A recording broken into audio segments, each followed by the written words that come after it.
Right. Hold on. Karen, I can see you. Can you nod your head if you can see my screen? Can you stand on one leg? Right, so just only a small crowd tonight, which is a bit disappointing, but the workout online was absolutely incredible. From what I had a little nosy, a lot of people on there. So super proud of the team, super proud, especially Nathan and Zoe. I think they've been in that gym since God knows what time this morning, making sure all the technology works. So we had an open day. God, it was probably about 3 weeks ago. Seems like a lifetime ago now with everything that's going on. Big charity open day. Team workouts, free food from Heck. Sweaty Betty were there, giving discounts on the clothes. And at the end, I gave a little seminar. And literally, about a week before it was due, I had an idea in mind of what I wanted to go through. And I had this book, got this book delivered, big reader. Don't really read much about nutrition these days because I think once you know the basics, it's more about habits and things. But I just ordered this book and I started reading it, and it was just like I just devoured it, and it was really, really interesting because it was an angle that I didn't really sort of understand. Well, not understand, but like, I didn't really consider previously. So read a lot about habit forming and the rest of it. And I think a lot of people associate mindless eating with I just can't stop myself, and sort of ill discipline. And basically this book, this is like a synopsis, being open and honest, this is a synopsis of this book that was written. I can't remember the chap's name. He's an American, I don't think it's food scientist, like there's they have food researchers, and obviously they set up social experiments, laboratories. These are guys with PhDs and the rest of it, and he's basically summarised like a life's work of like studies all over the world into this book, and I've kind of picked out some nuggets from it, which is fascinating. And he it took about 30-40 minutes in the gym when I did the talk. Went down really well. So just thought I'd do a little online version. And what I've done is I've distilled it down to 12 things that we perhaps struggle with, and a couple of solutions at the end. So we basically have, for all intents and purposes, no idea how much food we're eating. We might think we do. We might think we're in control to a certain extent when we're focusing, but it turns out that we don't really have a clue at all. And basically over the next 20-30 minutes, it's going to be pretty fast. It's not a lecture, it's just going to be insightful. You'll be like, wow, that's interesting, hopefully. And just rattle through it.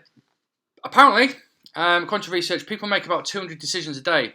Every single day about food, and that could be something as simple as a fleeting thought about, am I hungry? Yes, I am. No, I'm not. Should I get something? Yes, I should. No, I shouldn't. Do I want to eat that? No. Do I still want some food? Oh, look, there's a poster. There's an advert. Oh, that looks tasty. Blah blah blah. And we make loads and loads of decisions. We make decisions about lots of things, but apparently about 200, and that is a hell of a lot of decisions to make, like conscious decisions. And because human beings are no good at making like lots and lots of good decisions over the course of a day, we get this thing called decision fatigue, and it can be the same to your work. The rest of it, you kind of, as you get sort of brain fog, as we call it, you end up being really crap at making decisions. So a lot of these little examples are going to be taken from this book. It was 15-20 years ago, Mel Gibson film Payback, in Chicago. They ran a social experiment, and basically they gave every single person who attended this film, a couple of hundred people, they gave them some free popcorn. And they gave some of the people there like a medium-sized portion of popcorn, medium-sized bucket, and some people an extra large bucket. And they put the same amount of popcorn in each bucket. And what happened was they actually popped the popcorn 5 days earlier, which basically means it was really stale. Obviously, it's safe to eat. It was like, it kind of squeaked when you bit into it. So they're trying to remove how tasty it was.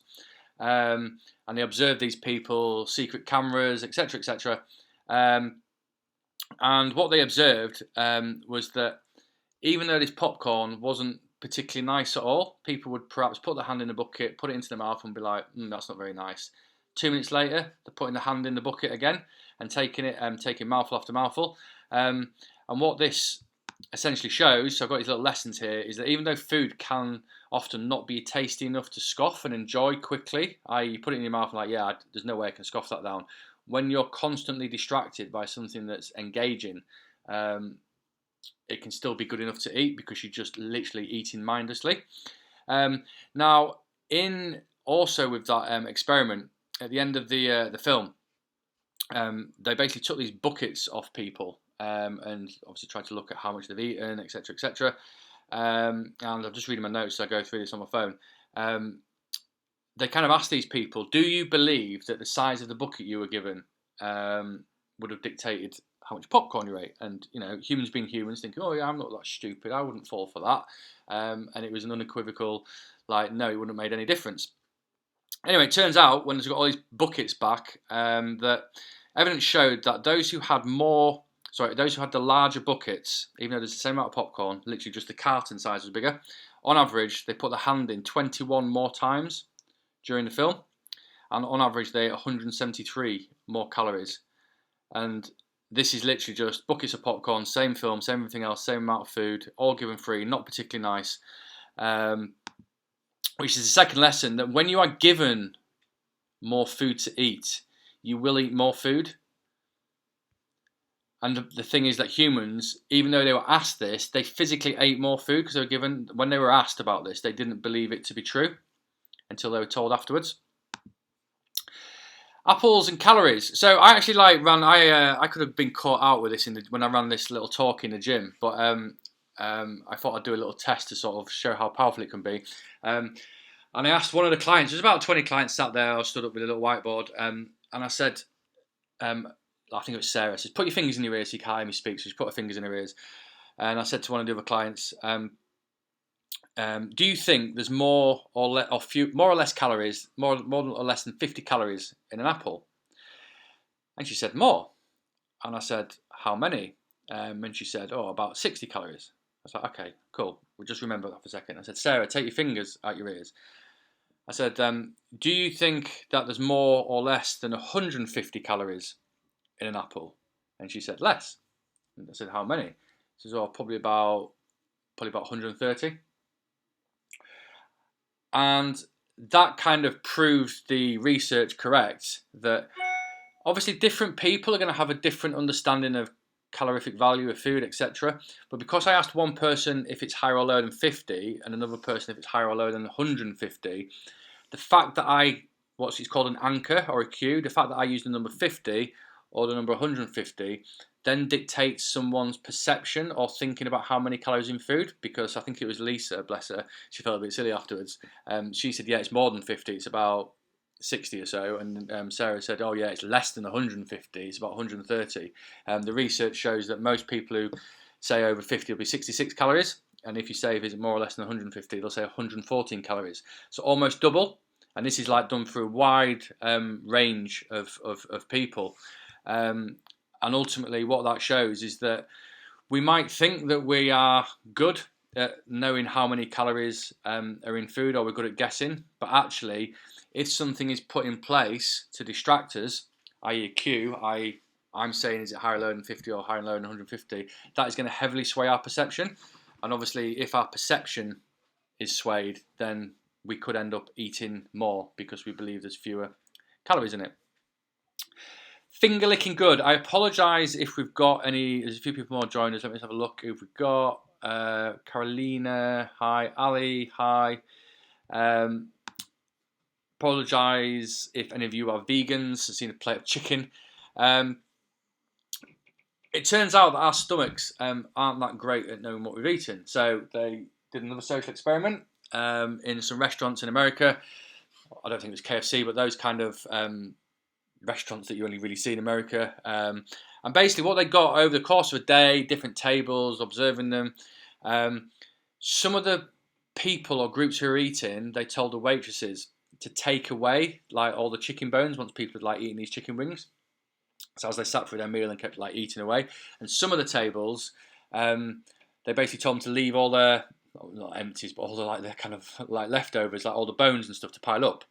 And what happened was, on average, I'm just reading my notes here, the tables who had their scraps cleared, all the bones like regularly as they're eating, so every kind of couple of times, or a couple of chicken wings, they ate 28% more food. 28%, so that's almost a third.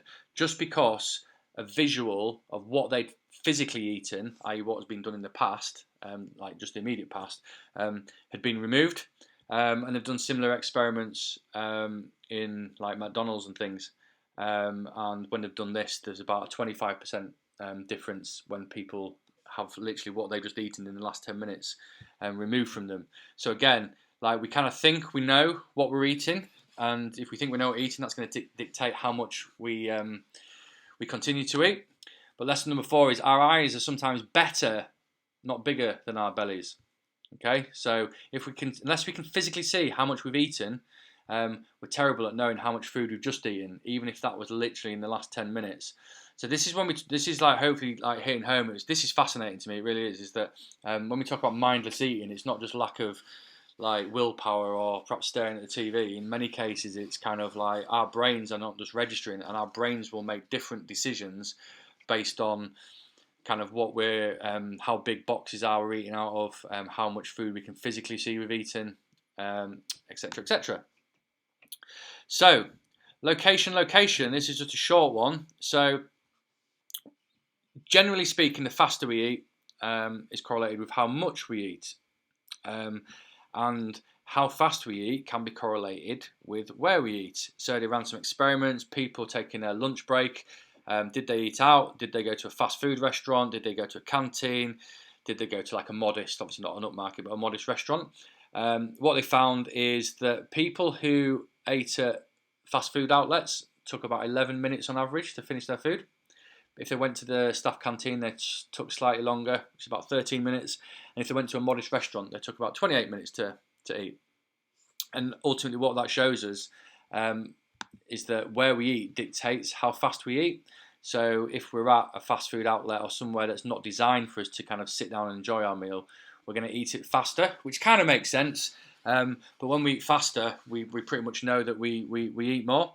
So that's something to bear in mind in terms of where you go. Now, this experiment was absolutely fascinating. So this picture was actually taken from I think one of the experiments itself. They took ages and ages trying to get this right because they kept getting like uncovered by the people they're experimenting on. So what they did is they got like these tables, and they made these bowls, and they put, like you can see here hopefully, like a little tube in the bottom of the bowl, and they put the bowls on the table, and then they covered like the bottom of the bowl. What they were trying to do is basically get feed soup back into the bowl, so when people ate it, it kind of gently refilled, but they couldn't really see it. And there's loads of problems because, as you can imagine, people picking up the bowls as they're eating, and like seeing that pipes were coming like drilled through the table. People would like drop napkins and then realise that there's this massive laboratory under the table. Apparently it took months and months and months, but they got it right, and they got enough data from enough people sitting down at this experiment to see what was going on. So basically, they filled some of these people's bowls up very gradually as they're eating. And what it turns out is that people are eating from normal soup bowls, so those that weren't refilling, ate on average 150 calories. They asked them afterwards how many calories they think they ate, and they said about 123. So again, the first thing there is it's only small, but people were underestimating how many calories they ate, but they had a reasonable idea of how many they're eating. Now, these people who had these bottomless bowls, i.e. they were being refilled without their knowledge whilst they were eating, ate twice as much as the people who didn't have their bowls refilled on the slide. What was really interesting is that when you asked them at the end, like, how many calories do you think they've eaten, they said 127. Now, bear in mind the people who had the normal bowl said 123. So it shows you that perhaps in some cases people can look at a plate of food or a bowl of food. Not every case, as we know, but you can look at a bowl or plate of food and think, I know roughly, I've got a good idea of how many calories that might be, because both people are looking at the same bowl. But the fact that they're eating, they're physically consuming twice as many calories, and they still think they're eating the same because of what they're looking at. And apparently they ended up eating about 268 calories of soup compared to 123, just because it was being refilled on the sly. And that leads us to lesson number 6, is that if you think or believe you are eating a normal, so you can like speech marks, normal portion of food, you're less likely to feel fuller. So people might think, oh yeah, I stop eating when I'm full. It's based on what you're looking at. You're less likely to feel full than if you ate a large portion. And also people are just terrible at guessing or knowing how much food they've just physically eaten. So some of these, as you go through them, might sound a little bit contradictory, but this is like the message that he gets into in the book, which obviously we're not going into massive detail. Basically talking about how all this stuff that's kind of these parts of our environment, like what we're looking at, what we're not looking at, what where we are, where we've gone to eat, all these different kind of things, size of containers, they're all influencing like our brains on an almost subconscious level. Make more, eat more. This is another quick one. So there's a thing of pasta. Gave a load of people another experiment. Basically, they asked them to make some, like, I think it was like a pasta dinner or something, but it was actually the pasta sauce. So they gave some people an average size jar of pasta sauce, and like, I know a load more people like a really big one. And what was interesting was that the people who had a larger jar of pasta sauce ended up physically making more food. And they served up on average, when they actually served it up onto people's plates, they served at 23% more calories, just because they were given a jar of sauce that was bigger. So they've sort of thought, jar of sauce, that's quite big. I need to make as much pasta or whatever to kind of accompany that sauce, mix it together. And obviously, if I've made that much food, then I'm going to start dividing it out into people. So you can kind of reel it back and say it's not just about portioning up. It's kind of like how big is the physical jar or packet. And it says there, basically, if we make more food, we'll end up serving more. And if we have more food on our plate, we will end up overeating more times than not. So rather than trying to think, I'm going to try and eat less, or I'm going to try and serve up less, you could almost go all the way back and say, just make less. Okay, M&Ms. Everyone likes an M&M. Experiment part 1. So they, let me just get my notes here. So this goes down to a little bit like containers again. They gave some people, they gave them the same amount of M&Ms. Some were given a medium-sized bag to eat out of. Some were given a massive one.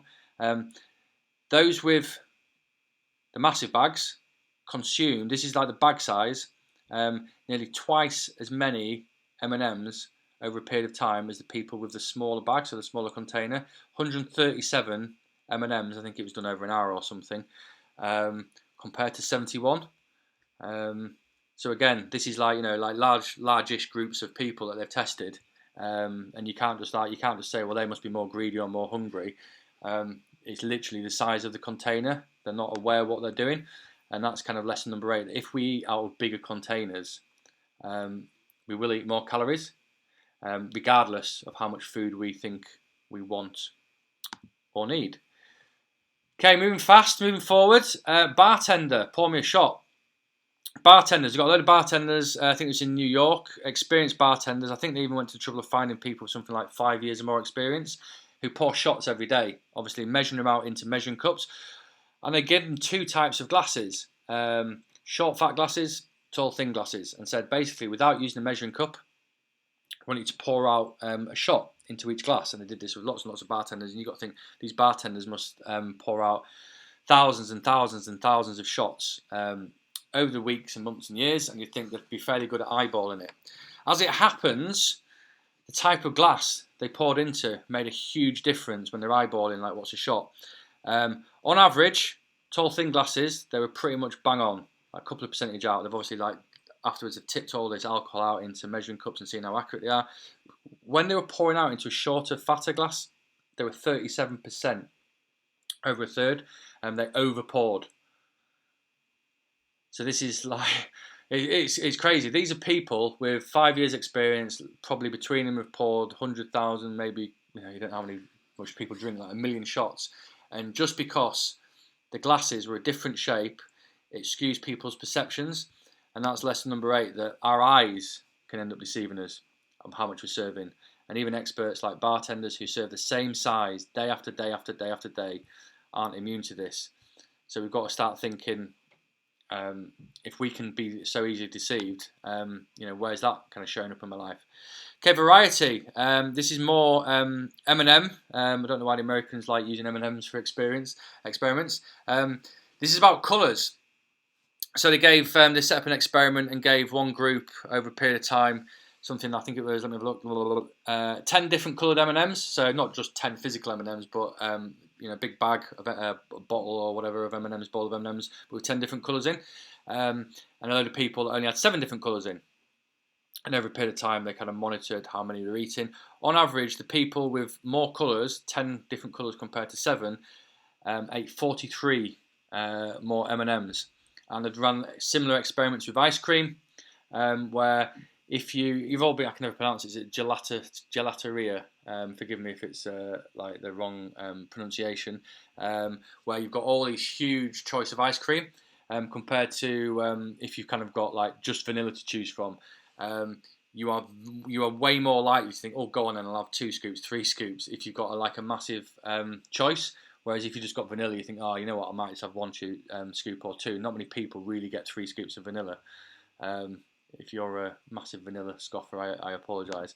So lesson number 10. We eat more food than when there's more stuff to choose from, when there's more variety. If you think about when you go for a buffet or if you're having a roast dinner, there's lots of different things on the table. You're more likely to eat more. Guys, I'm literally going to be 30 seconds. I need to go get my laptop charger. Back in a sec.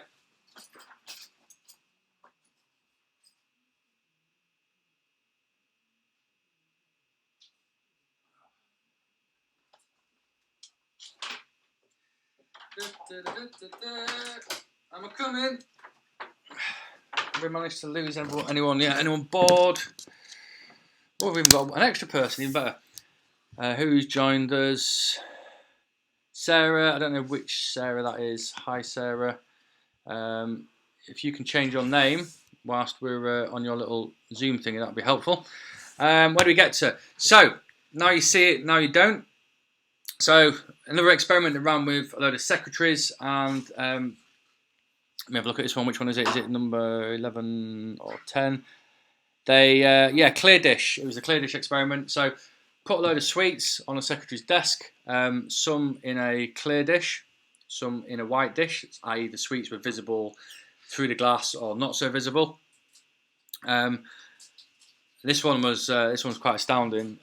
Over an hour, these secretaries that had their sweets in a clear bowl as opposed to a white bowl ate 71% more often, i.e. they picked at them 71%. I mean, that's a huge number, isn't it, than those who were giving them in a white dish. And I don't know if any of you ever heard this, like, it's a little bit of a cheesy joke. Yeah, I'm doing the seafood diet. If I see food, I eat it. So sorry for that, like, sort of middle-aged dad humour. But basically, out of sight, out of mind, like when we can physically see food, and that ties in, if you think back to at the start of the session where we said, like, we make so many decisions, like we're making decisions subconsciously. If you've got a glass bowl of sweets on your desk, for example, or biscuits that you can physically see, your subconscious is saying, should I eat it? No, I shouldn't. Should I eat it? No, I shouldn't. Should I eat it? And eventually, you'll probably cave in.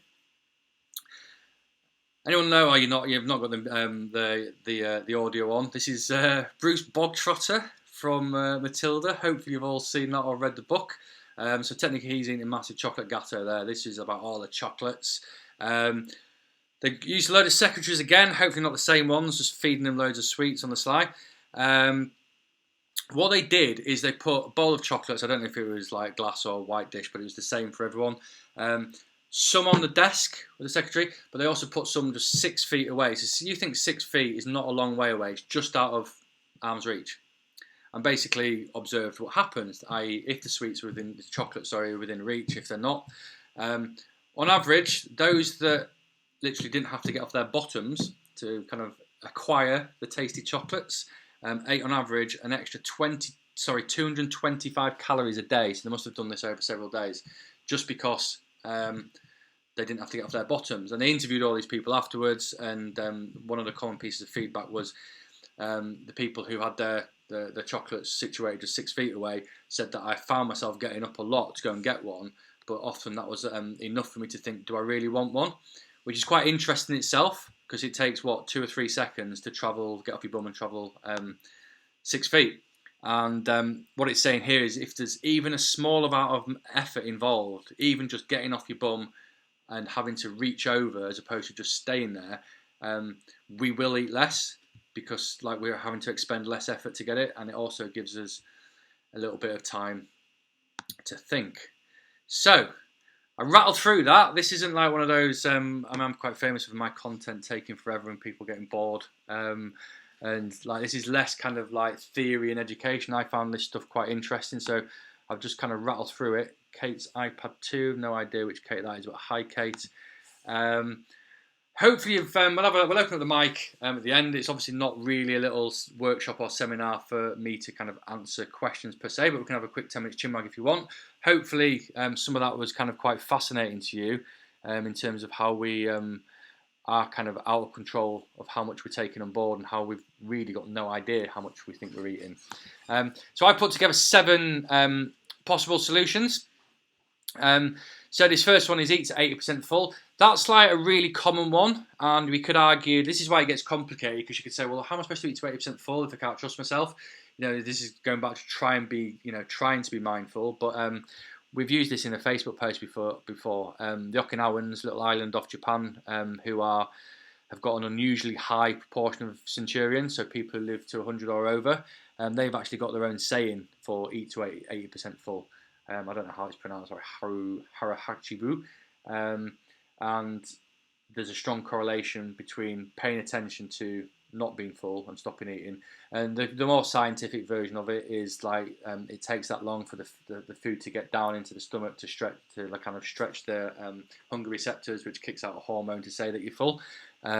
So if you feel full, generally speaking, if you feel full whilst you're eating, generally speaking, you've overeaten. You've got to kind of trust. And some of the clients I've worked with on the past one-to-one, we've kind of worked on this stuff. And there's always that kind of like finish eating before you feel full, and you can always go back for more. And more often than not, we don't go back for more. Learning from what we just learned today, dish out 20% less of everything.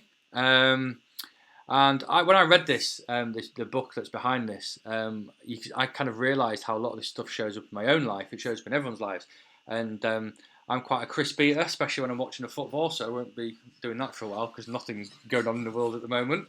But you know, big bags of crisps and stuff, and my kids they see me eating crisps and they want loads of crisps. And I'd let them stick their hand in the bag, and if I'm not keep an eye on them, they scoff loads of crisps. And I kind of realised that what I should be doing is getting like the little plastic bowls out of the kitchen, calling it a portion and giving it to them, because they're less likely to continue eating themselves if they're not got an endless bag to put in, if they're going to say that's your portion. And I actually did that after reading this book, and I found it was actually almost an instant change in their behaviour, which is fascinating. Number 3, don't just use a smaller plate. So we've all heard of if you eat off a smaller plate, you're less likely to eat as much because there's less room on the plate. One of the concepts behind behaviour change is making fewer decisions. And I think this is quite powerful, because you can tell someone to eat off a smaller plate or try and eat off a smaller plate, but when you've got a million decisions to make a day and you're cooking dinner or about to cook dinner, you might forget about this concept. And if you were really struggling with your eating and your weight, there's a case to be made. If you throw out, as careless as that might sound, anything plate-wise or whatever that's gonna not be helpful, you're forced to use a smaller plate. And as we know that apparently on average 72% of the calories we eat comes from bowls, plates and glasses. We know about the glasses experiment with the bartenders. If you set up your environment, so to speak, set up your home or wherever you spend most time eating, to kind of support you with your eating habits. And as I say, it's easier not to have them rather than trying to remember not to use them.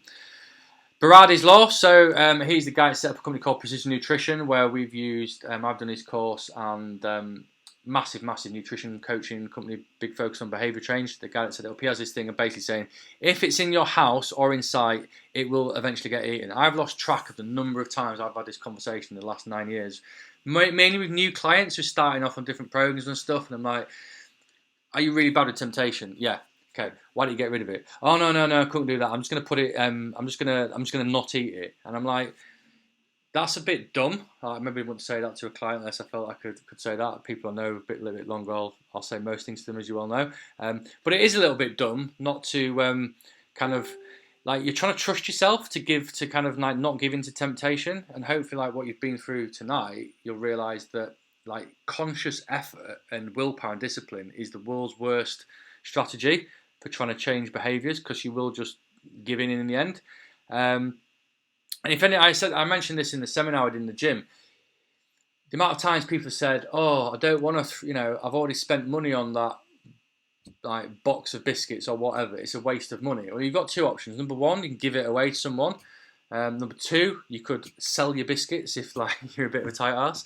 But also, like the money's already spent, so how is that money being put to better use if you stick the rest of a tub of biscuits inside your belly as opposed to get rid of them? It's just a really, really, like, I'll be honest, it's a really stupid way of thinking. And when you actually stop to, and I don't like using the word excuse very often, but I think when people say, "Oh no, I want to eat it, I don't want to get rid of it because it's a waste," it's a cover up for something of not wanting to perhaps change behaviour. But ultimately, if we just don't have these things in the house, then we can't reach for them. And it goes back to that kind of experiment with the secretaries who had to get off the bum and reach six feet away. If you only have to, you're going to eat less calories if you eat. Sorry, getting tongue-tied. You're going to eat less calories if you have to move 6 feet to get your hand in the chocolate. Think what it's like to if you have to kind of like literally get in your car to go and pick up some food. Number 5, I'm not going to leave this one up too much. If any of you take offence to swear words, I'm not sure how well you can see that. You might have seen these funny portion plates before, where they're divided up.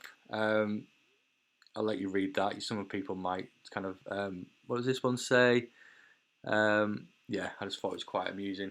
But ultimately, we used to do this with our old 6-week program. We used to call it proportions. And on this picture on the right, we used to basically have something similar. We used to be able to say, rather than thinking about, well, can I have this, can't I have that, what foods are allowed, blah, blah, blah. It's like, right, you need to keep things simple. Because if you're constantly thinking, can I have tomato sauce and can I have this, it's just focusing on the wrong thing. So here's my plate. Is it half full of fruit and vegetables? Yes or no? Like, that's a really, really simple question to ask. And you can actually get proper plates that have these like markings on. Which again, I've had clients before who sort of said I feel a bit silly doing that, and then they go and buy one of these plates, like £7 or something, and they're like, fine, it's been life changing because it removes the desire to think. So there's all these small, easy wins, and it's like if someone who struggles with your eating on a long-term basis, like, and you don't try and implement some of this stuff, like if you're not prepared to, like, just buy a smaller plate or buy a plate with like that's got like a visual cue on it, and then you can still continue to eat. You've got to ask yourself why you're not implementing this stuff. But obviously, no one size fits all. So half a plate of fruit and veg, quarter of it with like protein, quarter of it with starch. Those of you, like when we do our 6-week plan and we're on kind of like a faster fat loss start, we'll tend to get people half veg, half protein, and only have starch maybe once a day. So your potatoes, rice and pasta. But it's a really, really simple way to start. Nearly done, guys. Number 6, food trade-offs. So I'm not actually a big fan of what I would call rewards. It's like this kind of saying, don't reward yourself with food, you're not a dog. But trade-offs can work for some people.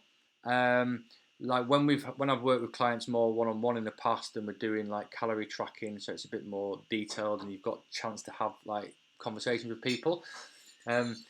You can start kind of forward thinking and thinking, right, I've got a big weekend planned. I'm definitely going to overeat by quite an amount, and I'm not going to be worried about that. I want to enjoy my life, which is fine. Then it can be like, right, well, I'm going to undereat slightly for the first 5 days of this week. So we've got to remember that, like, overeating one day, like, no one's going to gain weight and get fat like overeating one day. So it's kind of like what's going on over like a week or a 2-week period. So I've done that in the past. Some people might be, again, you don't just want to go to the gym and think, I've been to the gym and I'm going to like pig out. But I know that some people kind of who train regularly and quite active might say they would never allow themselves a biscuit or a piece of cake if they've not done some activity for the day. So those are what kind of trade-offs, and it's creating your own little rules in your head. Food policies. Policies is a bit of a kind of a dull word. But the whole idea is to think of it as like your own rules that you can make up. So some of the things we've been through kind of tie in with policies. So when we do our 6-week program, we give food policies really because we don't want people to think. We want people to just to do. And we can kind of get into the more educational stuff and teaching people how to kind of be a bit more relaxed without losing control longer term. But policies might be something like eat to 80% full. It could be you might create a rule that I'm never going to eat at my desk, because when you're eating at your desk, you might be, we've all done it. We all still do it. I'm not going to eat whilst I'm driving or whatever. And just having not a big list of rules, because then if it's too big, again, it's too much thinking. But just having 1 or 2 rules with our 6-week program, it's like lean protein and veg. Do you put that on your plate 3 times a day? Yes, you get a point. If you don't do it, you don't get a point. It's that simple. You could be like, right, yeah, there, lean protein, veg at every meal, pudding no more than once a week. Some people might be alcohol no more than twice a week or whatever. Just sort of setting some simple rules, so you've kind of got this: am I following my own good guidelines? Yes or no? And I think that was number 7. And that's a wrap. If you've joined us late, you'll have missed some of the more interesting bit, I think. Again, these like little suggestions are kind of like, some might seem a bit, yeah, I've heard that all before, but going through some of the social experiments that we went through. I'm going to just, let's see what happens if I have unmuted everybody, so if you make too much noise, you'll appear on screen. Does anybody have any questions? Just sort of speak quite loudly if so. I know people tend to be a little bit funny about speaking up online. If not, does anyone have any feedback? Was that interesting? Was it a load of crap? Was it the worst way you've ever spent a Wednesday evening? Really interesting. I think we overeat because we definitely have bigger plates, bigger glasses, so we drink more wine. Definitely eat more. You personally, you mean, Helen? Pardon? You mean you personally? Yeah, I think so. Yeah. Karen, what was most interesting to you? Yeah, the same sort of thing, really. The more you cook, the more you'll eat, basically. And just to do less. I always overcook. And there's only 3 of us, so... Yeah. And then it's that, like, waste not, want not? Yeah. Yeah. Cool. You enjoyed it, though? Interesting? Different sort of take on things? Yeah, really good. Cool. Thank you. Cool. Anyone, I'm going to stay online. If you want to jump offline, guys, I know you've had a pretty long evening. I'll stay online for 60 seconds. We'll post the recording up somewhere if anyone else wants to listen to me ramble on. Thank you, guys. Yeah. Hi, Carolina. You're sweaty. Hello? I've no idea which Sarah that is. Missed that. No. Oh, well. All right, guys, I'm going to shoot off. I'll leave it 30 seconds and I'll end the transmission. Thanks, Chris. All right, take care, guys. Thank you. See you. See you later. Bye now. Bye. I'll bloody stop this. Stop that one. Recording.